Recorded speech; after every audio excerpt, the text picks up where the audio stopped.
The dying sun bled crimson across the fractured adobe walls of San Esteban, as Chief Two Eagles pressed deeper into the pueblo's labyrinth of shadows. 10-year-old Maria Santos, burning with fever against his chest. Her small fingers clutched a leather journal to her heart, while war drums pulsed from the eastern ridges, his own warriors hungry for blood and justice. From the west came the rhythmic thunder of cavalry hooves, growing closer with each beat of his heart. Maria stirred her fevered lips, forming words in broken Apache. Shicho, friend. They found us. Two Eagles felt the weight of 47 winters settling into his bones as he navigated the ruins where Spanish colonists had once built their dreams before Apache raids drove them south. The child had been thrust into his world 4 days ago, when Corporal Jennings carried her from the smoking devastation of Fort Halloran, the sole survivor of a massacre that claimed 63 lives. Now Indian Agent Bradford blamed the Apache, turning the entire territory against Two Eagles' band, while the real killers walked free. Sleep, little sister, he whispered in Spanish, the language Maria's father had taught her alongside Apache phrases during his work as translator. We'll find the truth together. But truth was a luxury they might not survive to enjoy. The journal pressed between them contained Roberto Santos' final testimony evidence that could either clear Two Eagles' name or ignite the bloodiest war the territory had ever seen. Above them, buzzards traced patient circles against the darkening sky, waiting for the inevitable feast. They're going to kill us, aren't they? Maria asked with the terrible clarity that sometimes comes to children facing death.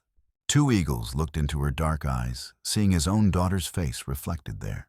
Singing bird dead, 5 winters now, from the white man's smallpox, who'd asked him similar questions as fever consumed her small body. Not today, little sister. Today we make your father's sacrifice mean something. The New Mexico territory of 1881 stretched before them like a wounded beast, bleeding dust and broken promises into a sky that held no mercy. For 3 years, Chief Two Eagles had led 47 Apache souls across this unforgiving landscape, the last free band, refusing the reservation's slow death. The newspapers called him a renegade, a ghost who appeared wherever the cavalry least expected. The truth was simpler. He was a father trying to give his people's children a future worth living. Maria Santos had changed everything. Her father, Roberto, hadn't been just a translator at Fort Halloran, but something far more dangerous to men like Bradford, a bridge between worlds trusted by Apache and Mexican alike, speaking 7 languages, with the fluency of someone who understood that words could heal wounds as deep as bullets made. Indian Agent Bradford had arrived at the fort within hours of the slaughter, his pale eyes bright with manufactured outrage. Apache butchery, he'd declared to Captain Morrison and the assembled press, spitting tobacco juice into blood-stained earth. That half-breed chief won't escape justice this time. But Two Eagles had been hunting elk 200 miles north when Fort Halloran burned tracking game through the Sangre de Cristo Mountains with stone bear and running wolf. The massacre bore none of the Apache signature, no ritual preparation of the dead, no honor shown to fallen warriors, no taking of trophies or horses. This killing had been efficient, merciless, and distinctly civilized. The work of men who murdered for profit rather than honor. Now, Bradford's manhunt had driven them into the abandoned pueblo where broken walls and shattered dreams provided their only shelter against the closing net. Two Eagles had chosen San Esteban carefully. Its maze-like structure would give them tactical advantages, and its isolation meant civilian casualties were impossible. Whatever happened here would be between him and his enemies. Maria moaned against his shoulder, her fever spiking as desert heat pressed down like a blacksmith's hammer. In her delirium, she spoke fragments of 3 languages, Spanish lullabies her mother had sung before tuberculosis claimed her English phrases from her schooling at the fort, and the Apache words her father had taught her during his diplomatic work with the tribe. Papa wrote it all down. She whispered, her grip tightening on the journal. Every meeting, every lie. He knew they were coming for him. Roberto Santos had been a careful man, documenting everything in his precise script.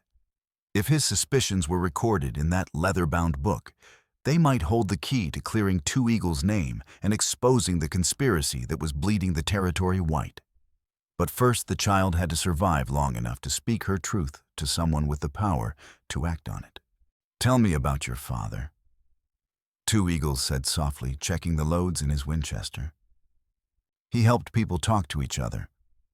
Apache Mexican-American," he said. "Understanding was the only way to stop the fighting." Maria's voice carried the echo of Roberto's own words, wisdom passed from father to daughter. But lately he was scared, writing secrets in his book every night. Through a gap in the crumbling wall, Two Eagles could see dust clouds rising from the valley floor as Bradford's forces took positions around the pueblo. 30 cavalry, a dozen hired Mexican guns, and Bradford himself in his black coat and silver-topped cane. 43 enemies against his 12 warriors and 1 dying child. "Are we the bad ones?" Maria asked suddenly, her fever-bright eyes searching his weathered face. The question hit harder than any bullet. How did you explain to a 10-year-old that the world was more complicated than the stories adults told? That good and evil weren't colors painted on maps, but choices made by individual hearts? "Your father didn't think so," Two Eagles said finally.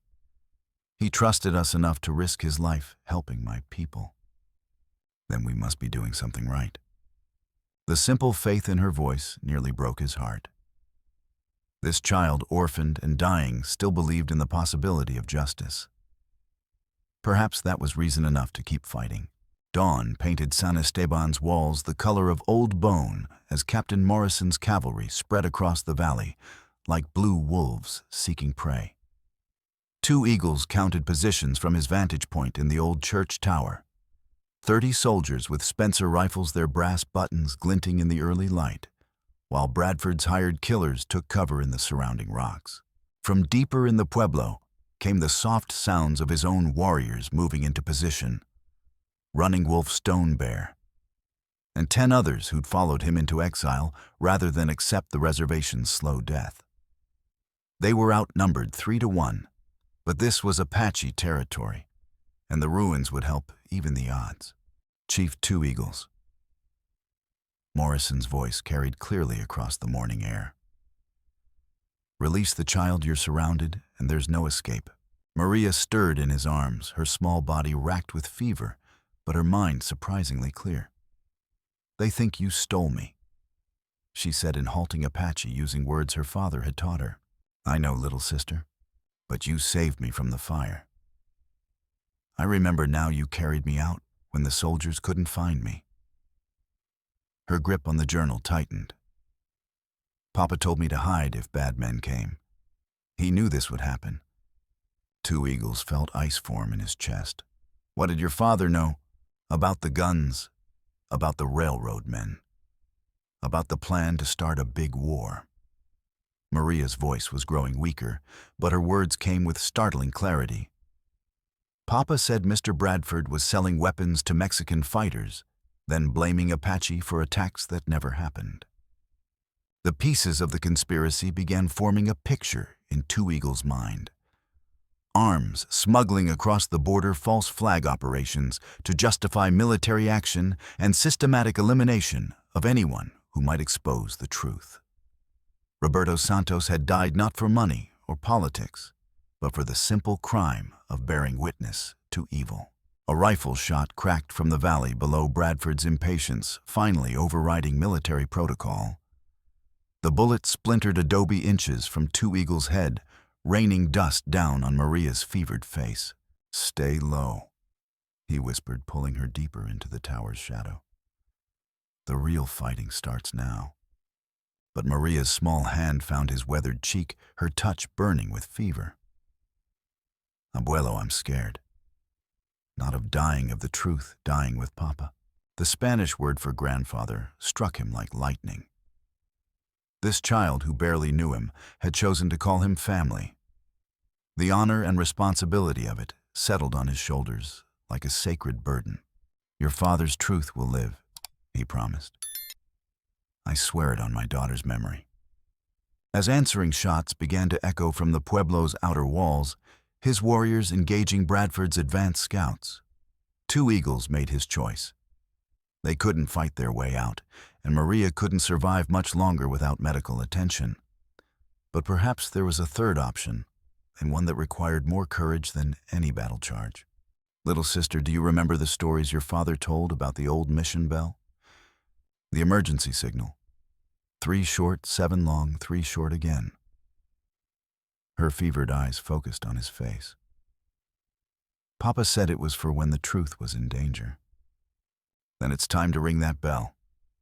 The Pueblo's ancient stones remembered Apache feet from generations past, when Two Eagles' great-grandfather had traded with Spanish settlers before politics and prejudice poisoned the well of understanding. Now those same walls sheltered him as Bradford's hired killers moved through the ruins like wolves scenting blood. Two Eagles had chosen the old ceremonial chamber as his stronghold, a circular room beneath the church where Apache shamans had once performed healing rituals for sick children. The irony wasn't lost on him seeking salvation in a place where his ancestors had prayed to spirits that no longer seemed to answer their people's suffering. Maria's condition was deteriorating rapidly. Her fever spiked and crashed like a wild Mustang's gait, leaving her lucid one moment and delirious the next. During her clearer periods, she revealed details about her father's work that painted an increasingly dark picture of the conspiracy that had claimed his life. Bradford wasn't just selling guns to Mexican revolutionaries. She whispered, her voice barely audible above the gunfire echoing through the Pueblo's corridors.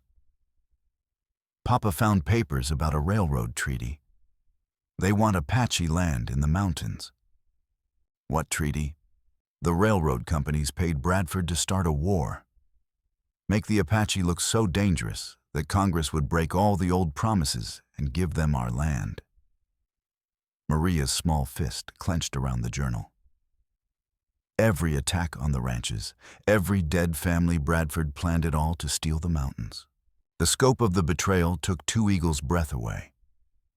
This wasn't simple greed or racial hatred, but systematic genocide disguised as progress.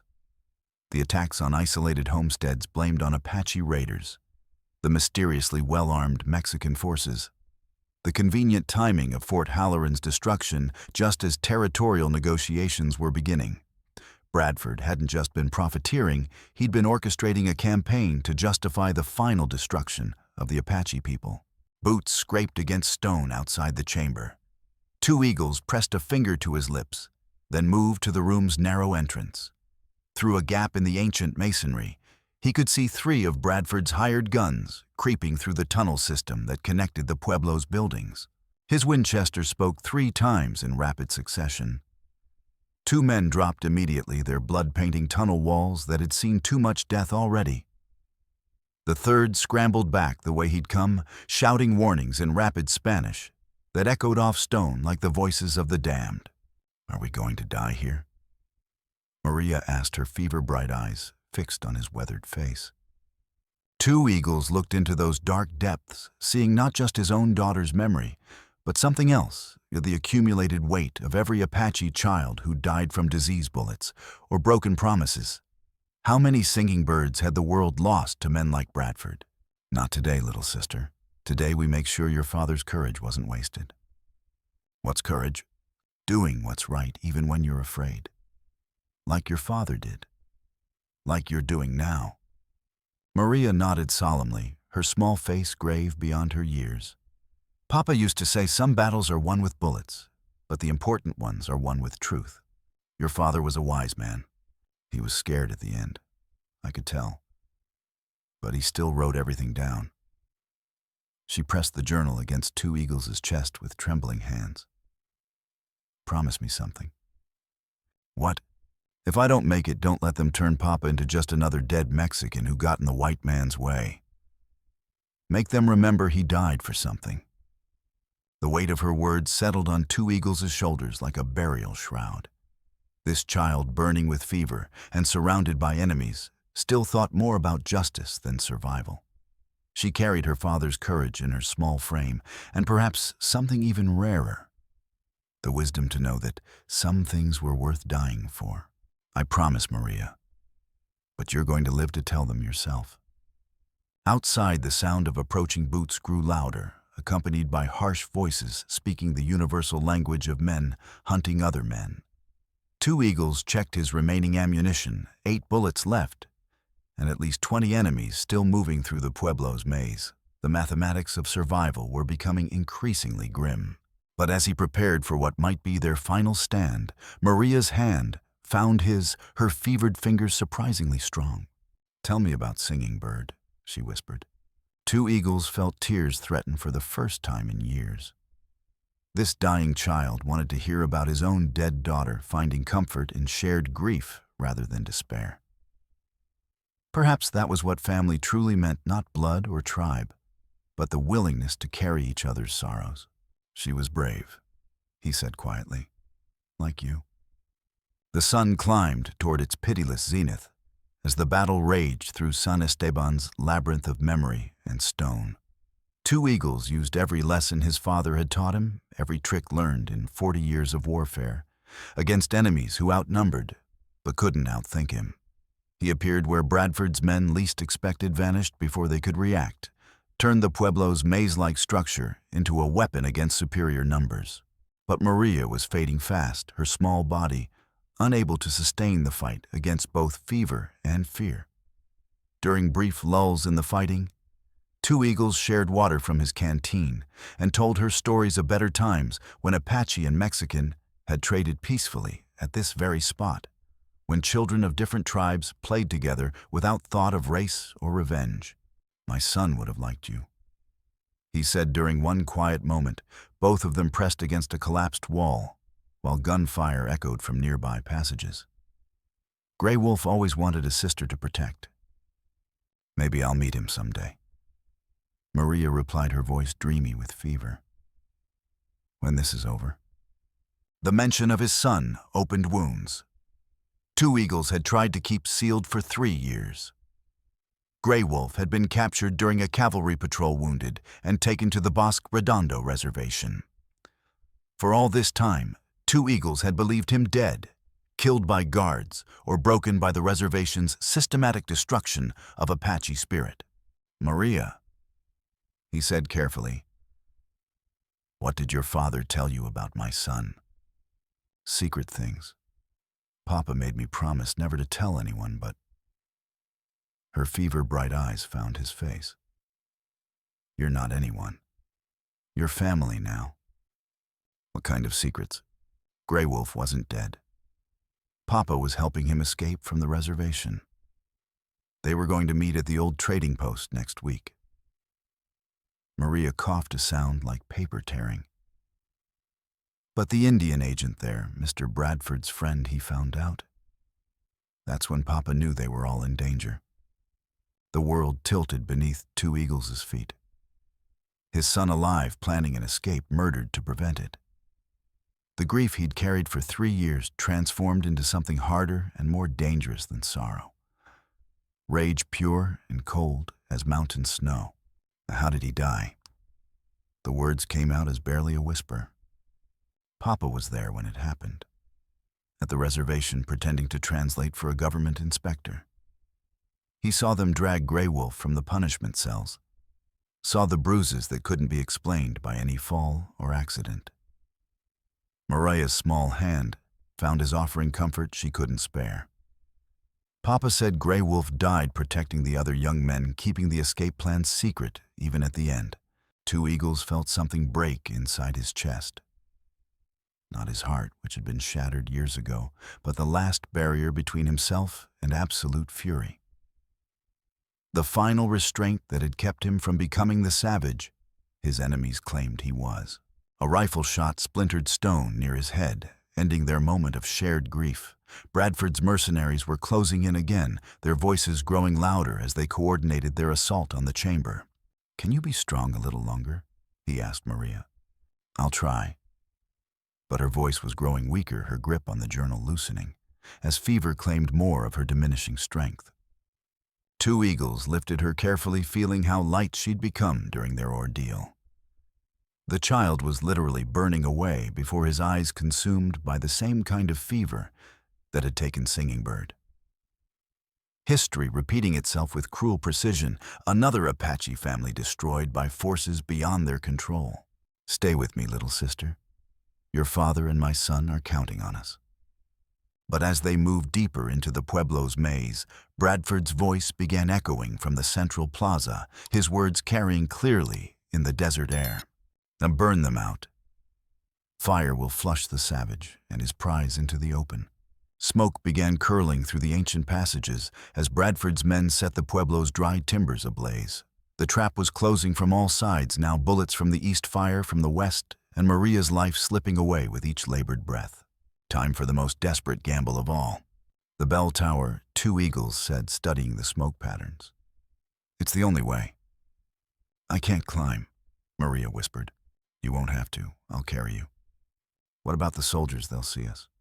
Two eagles looked into her fevered eyes, seeing not just a dying child, but the last hope for justice in a territory consumed by greed and hatred. Sometimes the greatest courage wasn't in fighting, but in the willingness to trust that truth would prevail over lies. Let them see us, little sister. It's time for the whole world to know what really happened at Fort Halloran. The Pueblo's old church squatted against the western wall like a monument to faith tested by fire. Its bell tower cracked, but still standing after decades of desert storms and human violence. Two eagles had avoided it during the morning's fighting, knowing Bradford's men would expect him to seek sanctuary there. But as smoke filled the ancient passages and Maria's breathing grew more labored, sanctuary became their only remaining option. The church interior was a cavern of broken dreams and faded glory. Its wooden pews scattered like fallen soldiers across stone floors, painted with centuries of candle wax and tears. Afternoon light streamed through bullet holes in the walls, creating columns of golden dust that danced with their own ethereal beauty. Father Miguel emerged from the shadows near the altar as they entered, his weathered cassock dusty and his hands shaking with something that might have been fear or guilt. The priest was older than two eagles remembered from their brief encounters during territorial negotiations, hair gone, white face, lined with years of desert sun and harder compromises. My son, Miguel said in Spanish, his voice heavy with emotions he couldn't name. You shouldn't have come here.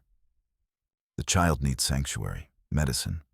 Miguel's eyes found Maria's pale face, and recognition flickered there like candlelight in wind. Roberto's daughter. I baptized her as an infant, watched her take her first communion last year. His voice broke slightly. Such a bright child, always asking questions about everything. Then help her. But the priest stepped back, his hands twisting the wooden cross at his throat. You don't understand the situation. They've offered to rebuild the entire mission, provide for all the families. I can't risk what a child's life. Bradford's voice cut through their conversation like a blade drawn across stone. Touching scene, priest. But the conversation ends here. The Indian agent stepped from behind the altar, flanked by 8 gunmen with rifles trained on two eagles and Maria. His pale face gleamed with satisfaction in the dusty light, the look of a hunter who'd finally cornered his most elusive prey. Set the girl down, Chief. This charade has gone on long enough. Two Eagles' hand moved instinctively toward his Winchester, but stopped when Maria whimpered in his arms. Any sudden movement would get them both killed, and the child had suffered enough for one lifetime. She needs medical attention, he said simply. What she needs is to get away from the savage who murdered her father and 62 other innocent people. Bradford's smile was cold as winter starlight. Don't worry, we'll take excellent care of her testimony once the fever breaks. Amazing how trauma can affect a child's memory. You killed Roberto Santos. Roberto Santos was a traitor who forgot which side of the color line he belonged on. Consorting with Apache, carrying secret messages, helping reservation jumpers plan escapes. Bradford's pale eyes fixed on Maria's fevered face. His half-breed daughter will learn the same lesson about loyalty, assuming she survives long enough for the education. Maria stirred against Two Eagles's chest, her fevered eyes focusing on Bradford with startling intensity. "Liar," she whispered. "Quiet, child. The fevers made you confused about what really happened." But Maria's grip on the journal tightened, and her voice grew stronger despite her physical weakness. "Papa wrote about you. About the railroad money. About Grey Wolf." Bradford's confident expression flickered for just a moment, a crack in the mask that revealed something uglier beneath. Delirious ravings. The poor thing doesn't know what she's saying. Every payment. Maria continued, each word a struggle, but clear as mountain water. Every meeting with the railroad men. Every family you had killed to blame on the Apache. She looked directly at Bradford, her dark eyes burning with more than fever. "Papa saw you murder Grey Wolf at the reservation. That's why he had to die." The silence that followed was heavy as a burial shroud. Two Eagles felt the final piece of the conspiracy fall into place, like a stone sealing a tomb. Grey Wolf hadn't just been killed to prevent an escape, he'd been murdered as a message to anyone who might consider exposing Bradford's operations. "Enough," Bradford said finally, his mask of civility dropping away completely. "Kill them both. Make it look like the Apache tried to use the girl as a human shield." But Father Miguel stepped forward, his aged face set with sudden determination. "No, not in God's house. Stand aside, priest.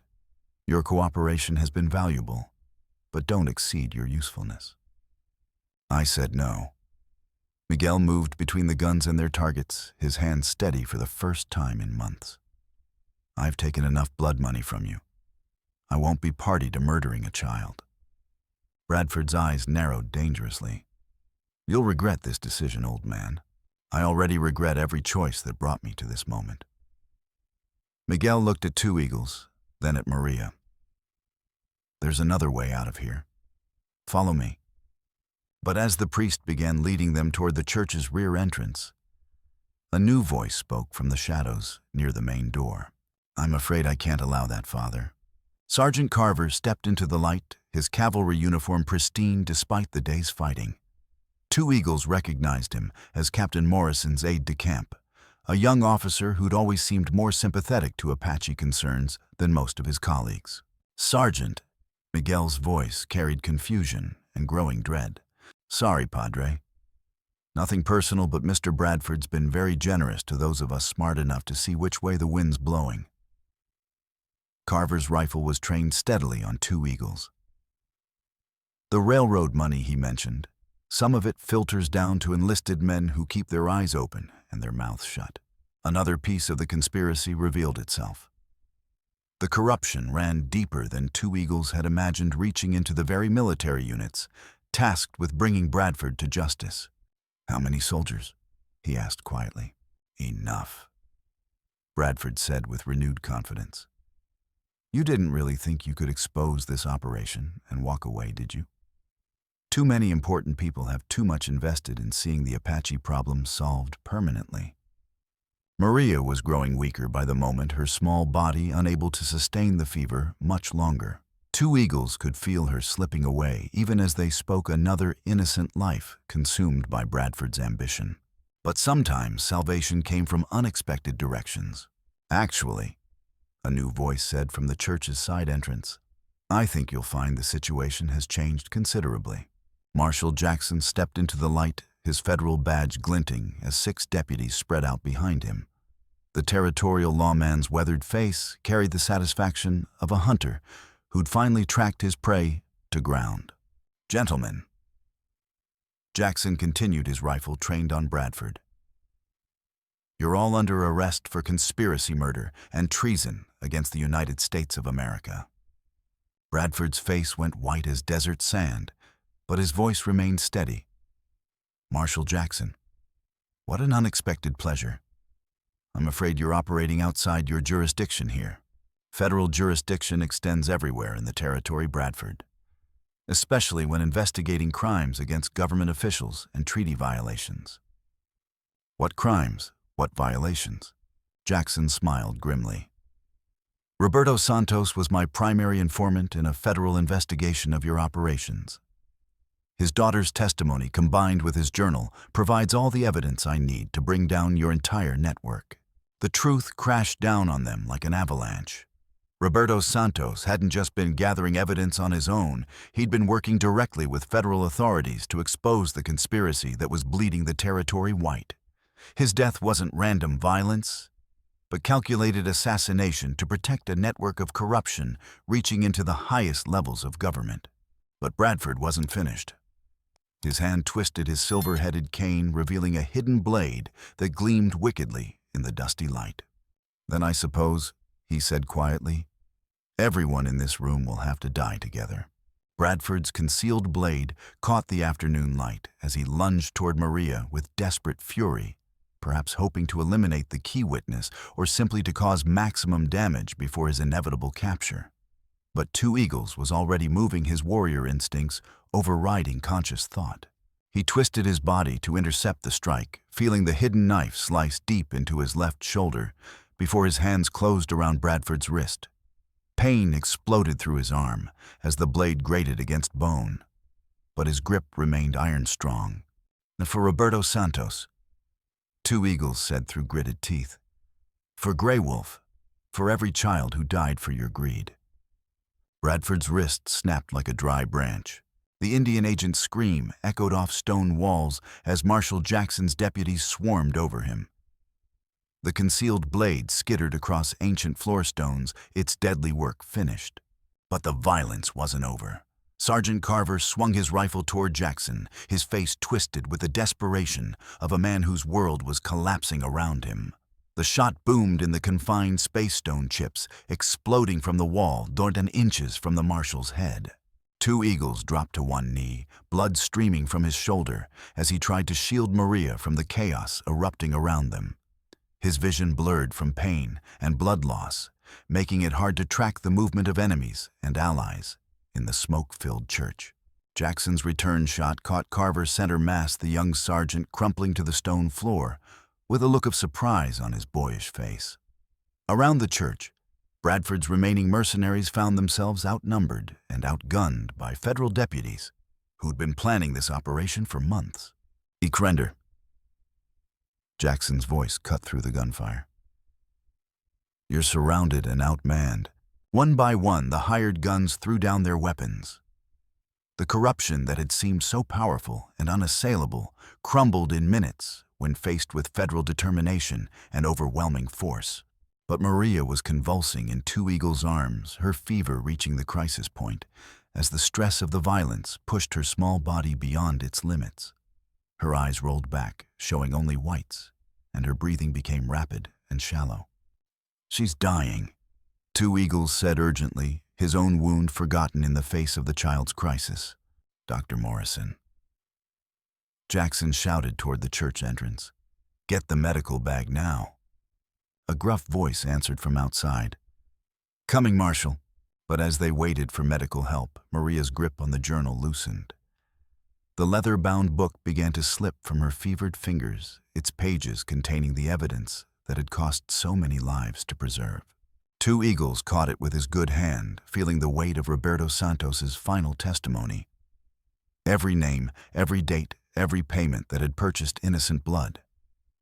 The truth that Maria and her father had died to protect. "Will she make it?" he asked Dr. Morrison as the elderly physician knelt beside them. "Maybe. The fever's at the breaking point. It could go either way in the next hour." Morrison's hands moved with practiced efficiency, checking pulse and breathing. "She needs better facilities than I can provide here." "The fort has a full medical ward," Jackson said. "We can have her there in 2 hours." Two Eagles looked down at Maria's pale face, seeing his own daughter's final moments reflected there. How many children had he watched slip away into darkness? How many times had he made promises he couldn't keep? "Fight, little sister," he whispered in Apache. "Your father's truth is safe now. You can rest." Maria's eyes fluttered open one last time, focusing on his face with surprising clarity. "Did we win?" she asked in Spanish. Two Eagles felt tears on his weathered cheeks for the first time in years. This child dying in his arms still thought about victory rather than her own survival. "Yes, little sister, we won." She smiled, then an expression of such pure relief and happiness that it broke something fundamental in Two Eagles' chest. The last barrier between him and the grief he'd carried for so many years finally crumbled, allowing decades of suppressed sorrow to flow like water from a broken dam. "Papa," Maria whispered. "Gray Wolf, tell them we kept the promise." Her eyes closed, and for a terrible moment, Two Eagles thought she was gone. But Dr. Morrison's fingers found a pulse at her throat, weak but steady. "She's unconscious, not dead." "Better than I expected, honestly." The doctor began preparing bandages and medicine. "The fever's breaking. She might actually survive this." As they prepared to transport Maria to Fort Halloran's medical facilities, Two Eagles felt Marshal Jackson's hand on his uninjured shoulder. "You saved more than just this child today, Chief. You saved the entire territory from a war that would have killed thousands." Two Eagles looked around the bullet-scarred church, seeing Bradford in chains, corrupt soldiers dead or captured, and Maria breathing peacefully despite everything she'd endured. Justice had been served, but at a cost that would haunt him for the rest of his days. "Some victories feel more like defeats," he said quietly. "The important ones usually do." But Roberto Santos didn't die for nothing. His daughter's courage made sure of that. Outside, the sun was setting over San Esteban's ancient walls, painting the sky in shades of hope and memory.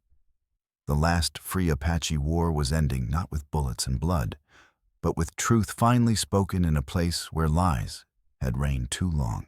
The wagon ride to Fort Halloran took 3 hours that stretched like 3 lifetimes, each jolt over rough terrain, a reminder of how close they'd all come to death in the Pueblo's haunted chambers.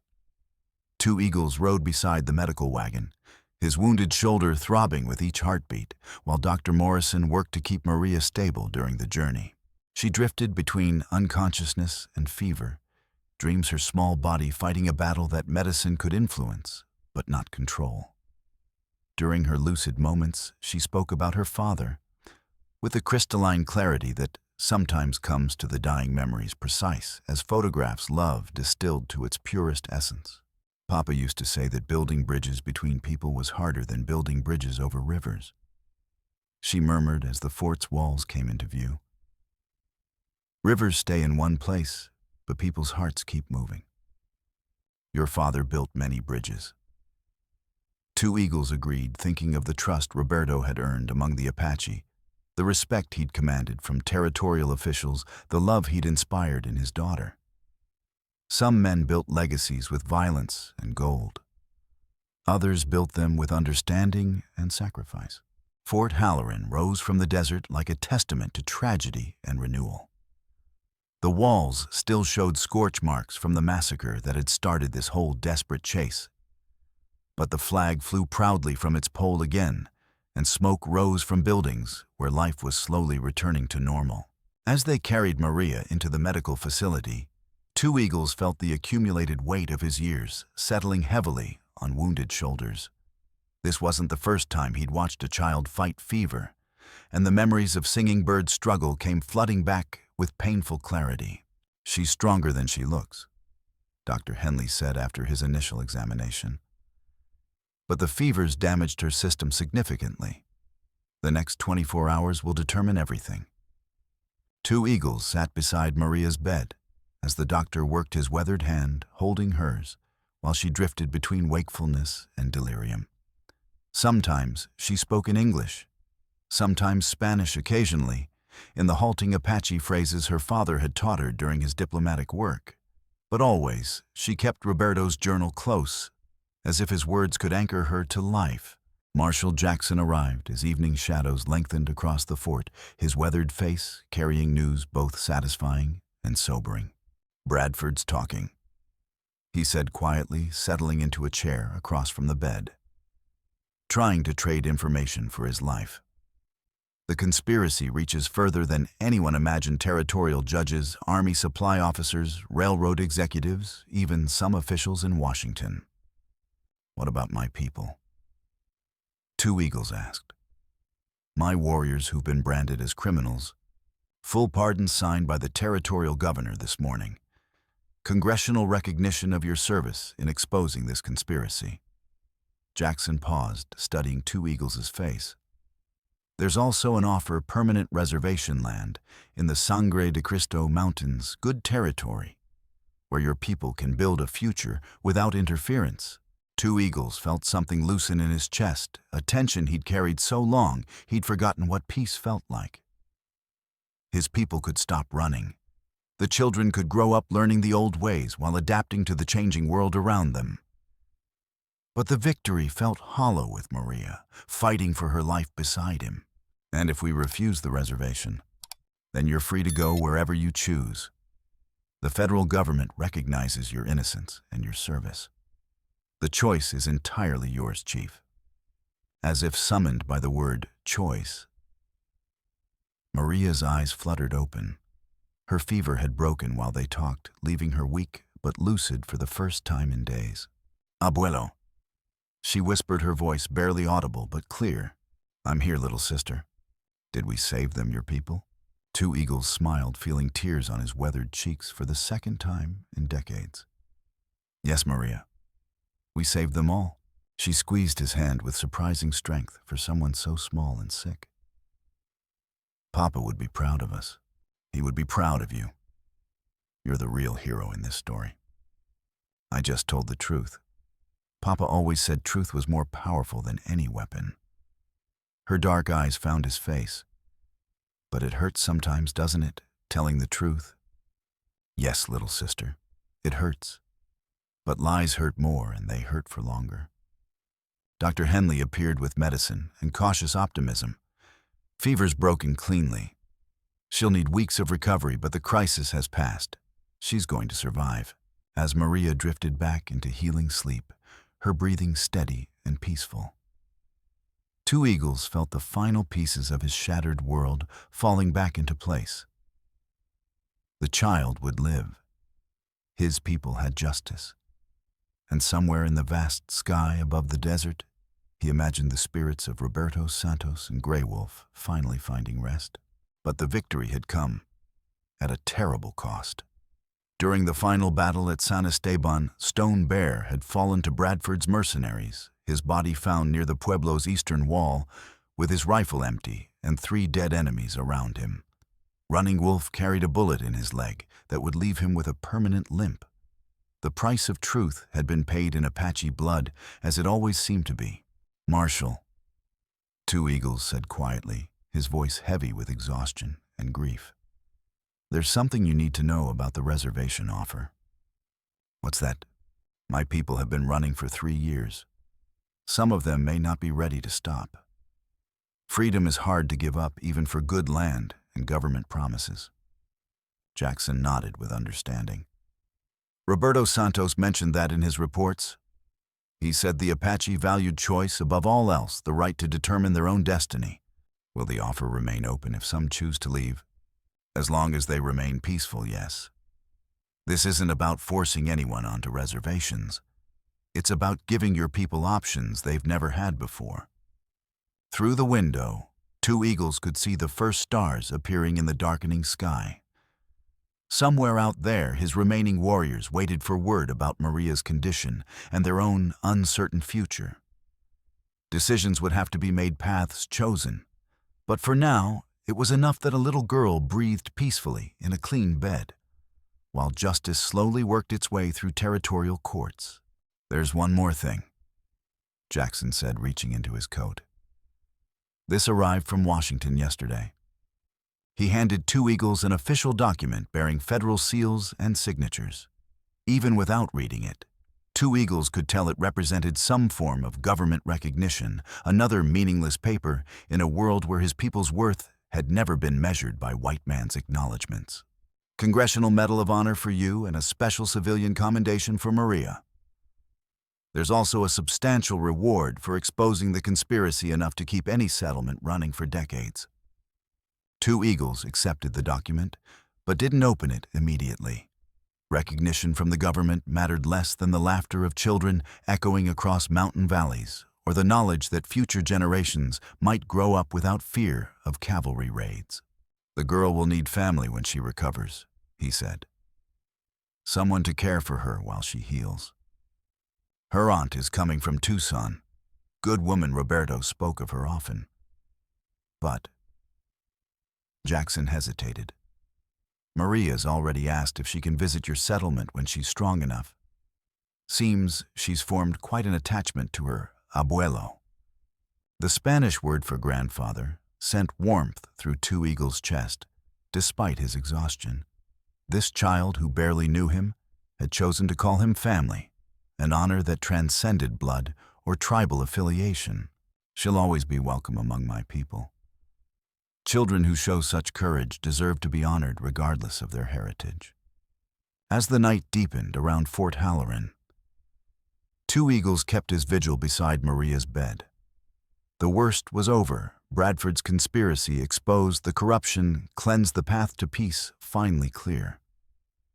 But he knew that building a lasting peace would be harder than winning the war that had brought them to this point. Outside, coyotes called to each other across the desert, their voices carrying messages older than human conflict. The land endured, as it always had, patient and unchanging, while the creatures who fought over it lived and died and were forgotten. But some stories were worth remembering. Some courage deserved to be passed down through generations.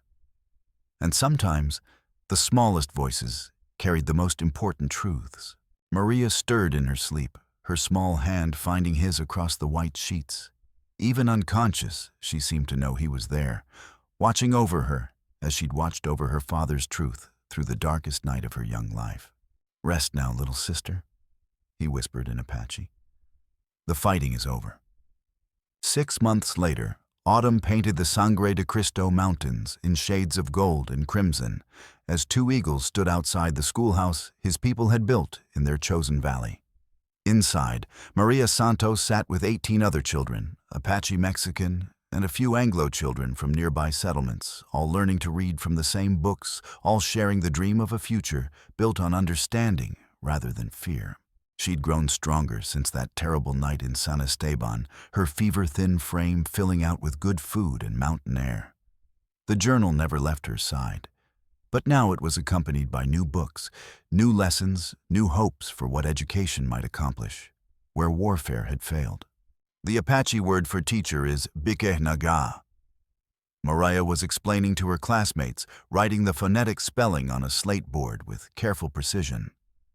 It means one who causes learning to happen between hearts. Two Eagles smiled at the echo of her father's voice in her interpretation. Roberto Santos lived on in his daughter's dedication to bridge building, just as he'd always dreamed. But the path hadn't been without obstacles. "Chief Two Eagles." A familiar voice called from behind him. He turned to find Marshal Jackson approaching on horseback, his badge still gleaming, but his face showing the satisfaction of a job completed. The federal officer had become a regular visitor to the settlement officially to monitor the transition, but really because he found peace in the mountains after years of chasing corruption through territorial bureaucracy. "Marshal, what news from the outside world?" The last of Bradford's associates were sentenced yesterday. Judge Morrison got life in federal prison. Colonel Hayes faced a firing squad at dawn. We've cleaned out most of the network, though it'll take years to rebuild trust in territorial institutions. Two Eagles nodded, feeling neither satisfaction nor bitterness. Justice had been served according to white man's law, and that was sufficient. The dead could rest, and the living could focus on building rather than destroying. And the railroad companies? Congressional investigation found widespread corruption. Several executives are facing federal charges, and the land grants have been suspended pending review. Jackson dismounted with the careful movements of a man who'd spent too many years in the saddle. The Apache lands in these mountains are protected by federal treaty now. No one can take them without explicit congressional approval. They walked toward the settlement's heart, where a small monument honored Roberto Santos's memory and sacrifice. Maria visited it every morning before school, leaving wildflowers and sharing her daily lessons with a father who taught her that words could heal wounds as deep as bullets made. She's remarkable, Jackson observed, watching the girl through the schoolhouse window. Growing up to be just like her father. Better than her father, perhaps. She has his courage, but without his burden of secrets. Two Eagles paused, watching Maria help a younger Apache boy with his letters. Children see possibilities, where adults see only obstacles. Speaking of possibilities, Jackson reached into his coat and produced a letter bearing official seals. This came from the Bureau of Indian Affairs yesterday. They're offering you a position as liaison between Apache communities and federal authorities. Good salary, real influence over policies that affect your people. In Washington, you'd travel between reservations and the capital, representing Apache interests where decisions are made. It's a chance to shape policy instead of just reacting to it. Two Eagles considered the offer while watching children play games that blended traditions from three cultures. These mountains had become home in a way the reservation never could have been, not because of the land itself, but because his people had chosen to be here. I'll think about it seriously, he said finally. But my first responsibility is here to the children who'll inherit whatever world we create. Jackson nodded with understanding that came from years of watching good men make hard choices. Roberto would approve. He always believed the best way to honor the dead was by serving the living. As evening approached and the school day ended, Maria ran to Two Eagles with the boundless energy of childhood, unleashed from academic discipline. Her aunt had taught her to call him abuelo, and the title felt more natural than any rank he'd ever earned in war or diplomacy. "Abuelo, will you tell us stories tonight?" she asked, switching effortlessly between English and Spanish as she spoke. "About the old days and the new days. What kind of stories do you want to hear? True stories. About people who were brave when they were scared, who did right things even when they were hard." Her dark eyes sparkled with inherited intelligence. Stories about building bridges instead of walls. Two Eagles looked around at the settlement his people had built, not just Apache anymore, but a genuine community where different peoples had chosen to live together despite their differences. Children played games, blending traditions from three cultures, while their parents shared skills and stories around evening fires. But it hadn't been easy. Some of his original band had chosen to leave, unable to adapt to a life without constant movement and struggle. Others had arrived from distant reservations, drawn by stories of a place where Apache children could learn both traditional ways and new skills needed for survival in a changing world. "I know the perfect story," he said.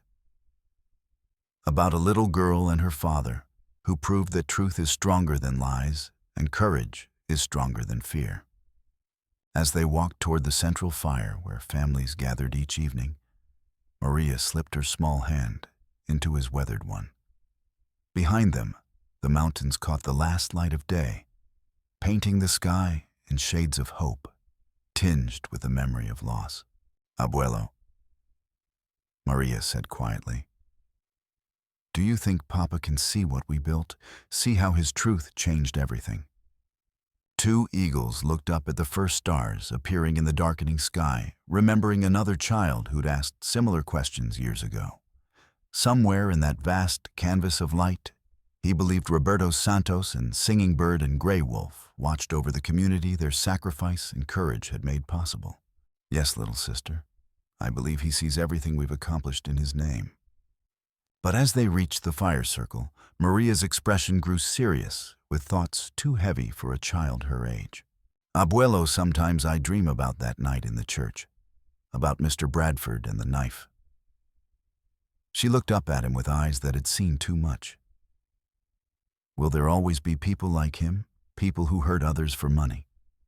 Two Eagles felt the weight of her question settle on his shoulders like a familiar burden. How did you explain to a child that the world would always contain both good and evil? That the price of peace was eternal vigilance against those who would destroy it for personal gain? Yes, little sister, there will always be people like Bradford. But there will also always be people like your father willing to stand against them. And people like you, Maria. Don't forget that you saved an entire territory with your courage. The fire crackled to life as families gathered in the growing darkness, and two eagles began telling the story of a translator and his daughter, who'd refused to let fear silence truth. It was a story worth telling, worth remembering, worth passing down to children who would face their own battles against injustice and corruption. But as he spoke, two eagles noticed Marshal Jackson pulling aside several of the settlement's leaders for quiet conversation. The marshal's expression was troubled, and his words carried the weight of new concerns from the outside world. When the story ended and children scattered to their homes, Jackson approached the fire with news that would test their hard-won peace. "Chief, we've received word from territorial headquarters.